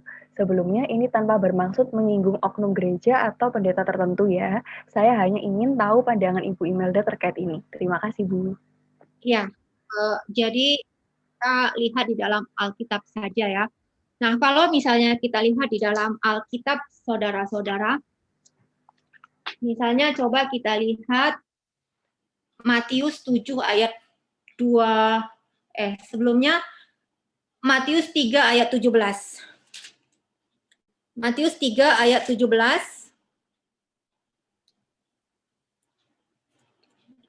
3 ayat 2, saudara-saudara. Saya bacakan ya, Matius 3 ayat 2, 1-2. Pada waktu itu tampillah Yohanes Pembaptis di padang gurun Yudea dan memberitakan, bertobatlah sebab kerajaan sorga sudah dekat. Jadi inti pemberitaan Yohanes Pembaptis adalah kerajaan sorga. Dan kalau misalnya kita lihat Tuhan Yesus itu berkeliling dari satu kota ke kota yang lain memberitakan Injil kerajaan Allah. Ya, jadi ketika misalnya nih, ketika rasul-rasul pergi dari satu kota ke kota yang lain, itu pun memberitakan Injil kerajaan Tuhan. Kalau misalnya kita lihat Paulus, apa yang Paulus kerjakan? Memberitakan Injil kerajaan Tuhan. Jadi kalau misalnya kira-kira Paulus buat spanduk, tulisan spanduknya apa ya? Kalau kira-kira saudara-saudara Yohanes Pembaptis bikin spanduk, isi spanduknya apa? Nah, kalian jawab saja ya. Nah, kemudian coba kita lihat. Saya tidak menghakimi siapapun ya, karena saya akan berdiri di hadapan Tuhan. Teman-teman, saudara-saudara semuanya akan juga berdiri di hadapan Tuhan. Semua hamba Tuhan akan berdiri di hadapan Tuhan, mempertanggungjawabkan hidup mereka. Ya, meskipun dosa kita Tuhan sudah ampuni, tetapi Tuhan akan meminta pertanggungjawaban di dalam hidup kita. Nah, sekarang coba kita lihat Matius 7 ayat 22, saudara-saudara. Matius 7 ayat 22. Pada hari terakhir banyak orang akan berseru kepadaku, Tuhan, Tuhan, bukankah kami berbuat demi namamu, mengusir setan demi namamu dan mengadakan mujizat demi namamu juga? Pada waktu itulah aku akan berseru kepada mereka, aku tidak pernah mengenal engkau, nyalah daripada aku, kamu semua pembuat kejahatan. Ya, jadi apa yang membuat seorang hamba Tuhan adalah hamba Tuhan? Yang paling utama adalah saudara-saudara. Apa yang paling utama? Harus kembali manusia diciptakan untuk menikmati dan memuliakan nama Tuhan. Hamba Tuhan itu harus menikmati dan memuliakan nama Tuhan. Yudas pun memberitakan firman Tuhan. Yudas, murid Tuhan Yesus, sudah pernah pergi memberitakan firman Tuhan. Nanti kalian bisa cek. Tapi apakah hidupnya memuliakan dan meninggalkan nama Tuhan? Tidak. Kemudian, apakah dia memberitakan siapa Yesus Kristus? Bertobatlah, kerajaan Allah sudah dekat. Ya, jadi intinya adalah kita manusia berdosa, kita perlu bertobat. Kita adalah warga negara kerajaan sorga. Apa yang perlu kita kerjakan di dalam kerajaan sorga? Jadi saya harap bisa menjawab. Ya, next. Ya, baik, terima kasih Bu. Kita lanjut ke pertanyaan selanjutnya. Bagaimana pendapat Ibu tentang ketaatan karena percaya Tuhan sanggup melakukan apa saja? Kalau rohani beres, jasmani akan mengikuti. Dalam maksudnya tidak mesti langsung sembuh, tapi setidaknya lebih baik. Jika hal itu ternyata motivasi yang salah, apa yang harus saya percaya tentang Tuhan saat kondisi terjatuh saya? Nah, kalau saya tidak salah tangkap, pertanyaannya adalah kalau rohani kita sehat, jasmani pasti sehat gitu ya. Iya, Bu. Cuman saudara-saudara, rohani kita itu tidak selamanya sehat juga. Ya, Alkitab ada kitab ratapan, bukan? Nah, jangan pikir kalau misalnya kita sudah ke gereja setiap minggu, itu rohaninya akan stabil seperti itu. Tidak. Rohani kita pun jatuh bangun. Ya, kemudian yang kedua adalah rohani sehat, jasmani sehat. Ya, ini belum tentu ya. Kenapa? Karena Rasul Paulus berkata, bolehkah Tuhan mencabut duri dalam dagingku? Ini ada yang percaya ini adalah penyakit. Ya, Paulus memang tidak bilang ini apa, tapi ada yang menafsirkan ini adalah penyakitnya Paulus. Apakah Paulus ini sakit jasmani? Ya mungkin dia juga pernah bertanya bergumul di dalam Tuhan ya. Misalnya ketika Tuhan berkata kepada Paulus, Paulus jangan takut, ada di dalam Alkitab. Paulus jangan takut. Nah, kenapa Tuhan berkata Paulus jangan takut? Karena Paulusnya memang takut, saudara-saudara. Jadi Tuhan berkata Paulus jangan takut. Tapi Paulus pun ada pergumulan. Dia berkata, Tuhan cabutlah duri dalam dagingku. Tapi Tuhan tidak cabut.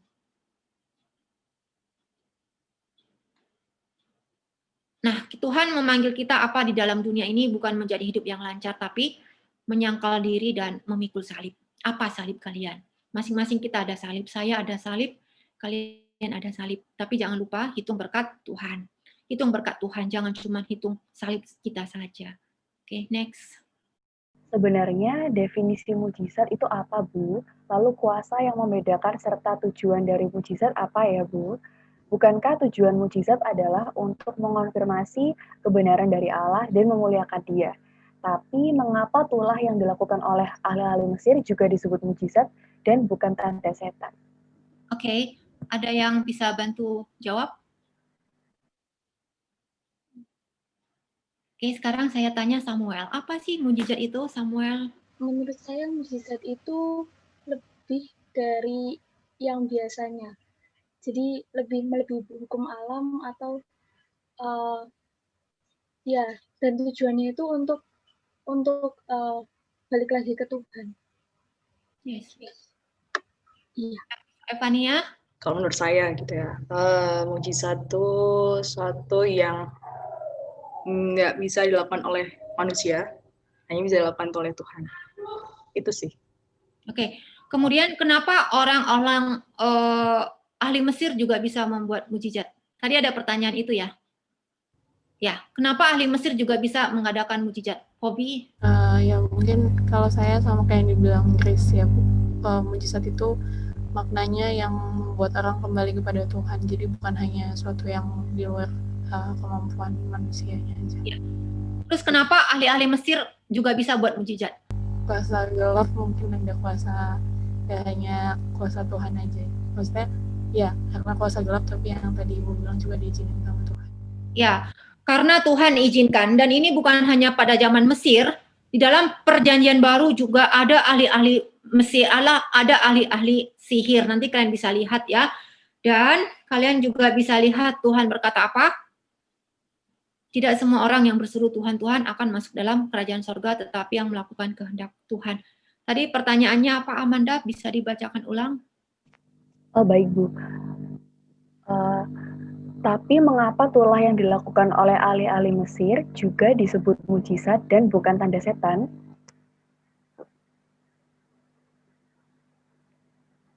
Ya, kenapa itu disebut mujizat ya? Nah, mujizat itu kan bukan hanya milik orang Kristen. Tapi saya tidak bahas ya, katanya kan mau diupload di YouTube ya. Nanti kalian bisa cek apakah di agama lain juga ada kata mujizat. Apakah kata mujizat cuma ada di dalam Alkitab? Kalau misalnya mujizat itu ada di dalam, tidak hanya ada di dalam Alkitab, berarti orang lain juga bisa pakai dong. Tetapi makna mujizat itu apa? Jadi jangan hanya berhenti dalam kata mujizat, tapi apa makna mujizat ini dan apa tujuan mujizat ini? Ya, mungkin saya pikir sampai di situ aja ya. Mungkin bisa menolong untuk dijawab. Next kali ya. Izin bertanya, Bu, bila tadi dijelaskan ada mujizat negatif, lalu bagaimana membedakan antara itu mujizat negatif untuk menghukum kita, atau itu adalah suatu pencobaan yang diizinkan Allah untuk terjadi, sehingga kita bisa lebih berpengharapan pada Dia?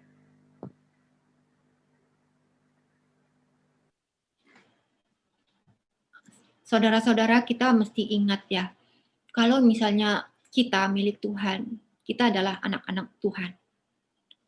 Nah, kalau misalnya kita anak-anak Tuhan, kita dihukum, itu bukan supaya kita mati dan binasa. Tuhan tidak berkata, mampus deh lo, enggak.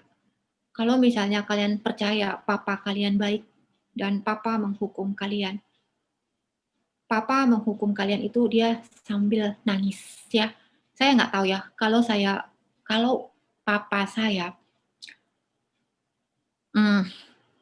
Ya, saya hampir tidak pernah dihukum oleh orang tua, saudara-saudara, karena ya ini memang bukannya hal yang baik, tapi kalau misalnya saya melakukan kesalahan, papa saya bilang dia menanggung kesalahan.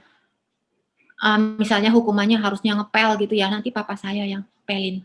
Karena dia nggak mau saya yang ngepel gitu ya. Jadi maksudnya apa ya, saya percaya papa kita itu papa yang sangat baik ya. Papa saya manusia berdosa dan dia adalah papa yang baik. Ya untungnya saya di dalam Tuhan, saya tidak menjadi anak yang manja ya, di dalam kondisi yang seperti ini. Kalau papa kita yang manusia berdosa saja, dia tidak mungkin menghukum kita supaya kita mampus. Tetapi papa kita yang berdosa saja ingin kita menjadi orang yang baik, apalagi Tuhan. Ya, jadi kalau misalnya kalian ada hal yang tidak menyenangkan, Tuhan izinkan, itu tidak berarti Tuhan meninggalkan kalian. Kalaupun kalian salah ya, kalian salah dan sekarang kalian merasa kalian terhukum, itu pun Tuhan tidak meninggalkan kalian. Ya, misalnya ketika Petrus menyangkal Tuhan Yesus, Tuhan tidak meninggalkan Petrus. Ya, ketika misalnya Musa melakukan kesalahan, memang Tuhan menghukum Musa tidak boleh masuk ke Kanaan. Tetapi Musa tetap spesial di mata Tuhan, bukan? Ketika transfigurasi, Musa hadir. Begitu juga dengan Bapak Abraham. Bapak Abraham juga ada kesalahan. Tetapi Bapak Abraham tetap spesial di mata Tuhan, bukan? Bapak orang beriman. Ya, jadi kita semuanya tetap spesial di mata Tuhan. Yesus Kristus sudah mati bagi kita. Jangan hitung-hitung dosa kita. Dosa kita sudah dibayar lunas oleh Yesus Kristus di kayu salib. Sekarang apa tindakan kalian kepada darah Tuhan Yesus? Jangan hanya lihat sisi jeleknya kalian, tapi lihat Tuhan pilih kalian menjadi anak-anak Tuhan. Tuhan punya rencana indah dalam hidup kalian. Jangan cuma ingat-ingat dosa kalian, sedangkan Tuhan pun tidak ingat-ingat dosa kalian, bukan? Tuhan berkata apa? Sejauh timur dari barat, dan apalagi Tuhan tidak mengingat-ingat dosa kalian. Lalu kenapa kalian mengingat-ingat dosa kalian? Ya bukan berarti Tuhan tidak ingat ya saya melakukan dosa sebebas-bebasnya, tidak. Tapi saya berharap kalian tidak terikat mengasihani diri sendiri, tapi cintailah diri kalian. Tuhan mencintai kalian. Jika Tuhan mencintai kalian, cinta siapa lagi yang lebih indah daripada cinta Tuhan? Bukankah kalian sudah punya segala-galanya?